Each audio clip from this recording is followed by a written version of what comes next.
Steve, what sort of things is your company investing in right now?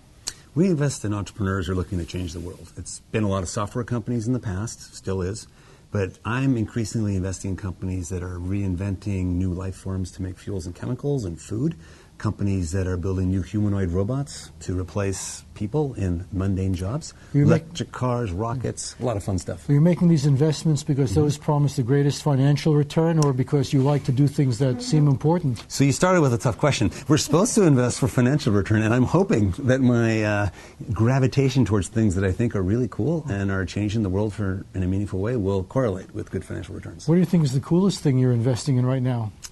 Kind of like asking what's your favorite child, because they're so different and they have such different skills, but pick they're very one. diverse. So Tesla Motors, a publicly traded company, and people know that, electric car company, hopefully ushering in a new era where all vehicles become electric. SpaceX, right now docked to the space station. Pretty amazing that an immigrant from South Africa could take on the military-industrial complex and build a rocket between 2 and 10 times cheaper, depending on how you look at it, than even the Chinese. Companies like Craig Venter's Synthetic Genomics, which literally created the first artificial life form.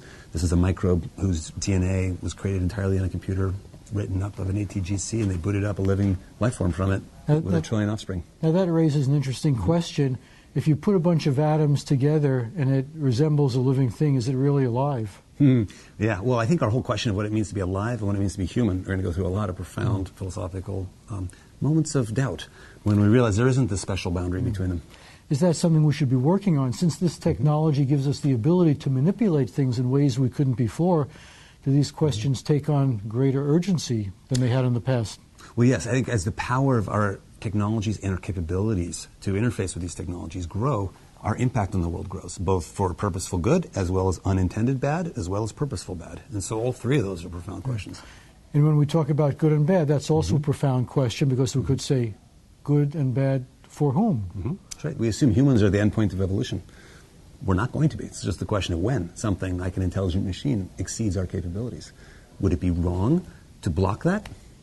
Would it be good to encourage that? It's the opposite of what most people think, where they just assume that we're competing with machines or microbes or artificial life in our own lifetime, or genetically modified humans. Is that good or bad? Well, in the current day, it's generally regarded as bad. It's kind of like immigration. I don't want that now. But over the long arc of history, you want immigration. You want improvement. Well, you have to say, is it good or bad for whom?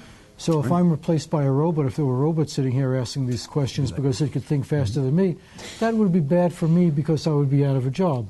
But it would be good for whoever sold that robot. That's right. Or the person benefiting from whatever the robot does. So imagine the robot does a job no human wants to do, but almost like economic slavery is forced to today because they have no other way to have a living. Right. There's some really unpleasant jobs in mining. You name it. Pick an area of the industry you'd rather not work. What if a robot was doing that job? Let me ask you something about this. You mentioned space research before. You invested in SpaceX. What is the future of space as an investment? I mean, is there anything out there that's worth trillions of dollars to explore in a reasonable time frame? Yeah, the reasonable time frame is the kicker. There's a lot of big opportunities. The near-term ones are dramatically rethinking how we do satellites. So imagine these Earth observation satellites. I mean, most people think about the spy sats, very expensive, look at places with high resolution. In the next year and a half, there are going to be constellations of satellites. We have 100 satellites in the place of one that costs still 100 times less for 100 satellites, that is imaging the whole Earth every day. So every part of the entire Earth imaged every day. You can do things you could never do before. Imagine a disaster response to a fire, or there's deforestation in the Amazon. See it and catch it while it's happening, or illegal fishing, or humanitarian response to crisis or conflict zone. Or let's say you're a simple hedge fund trader and you want to know commodity wheat prices, and every day you can monitor global wheat health, or corn, or soy, every farm on the planet every day. Or if you want to track retail sales at Walmart versus some other retailer, let's count cars in every parking lot of every store on the planet every day. That's the torrent of data that's coming. Another thing that's very important to explore is the human brain itself, because humans have feelings and emotions which occasionally result in massive and widespread destruction. And I know there are people studying this, trying to understand how the mind works and how it produces what it produces.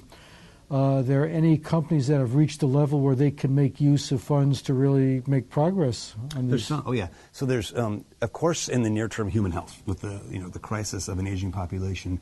getting better and better health care to extend their physical bodies, but not their mind. Right? So there's a variety of companies, from Posit Science to others, that have figured out the science of promoting neuroplasticity as we age to enable the brain to continue learning much more facilely than it could before by listening more carefully and removing noise from acoustic inputs. To make a long story short, we can train the brain to learn, and it has lasting benefit.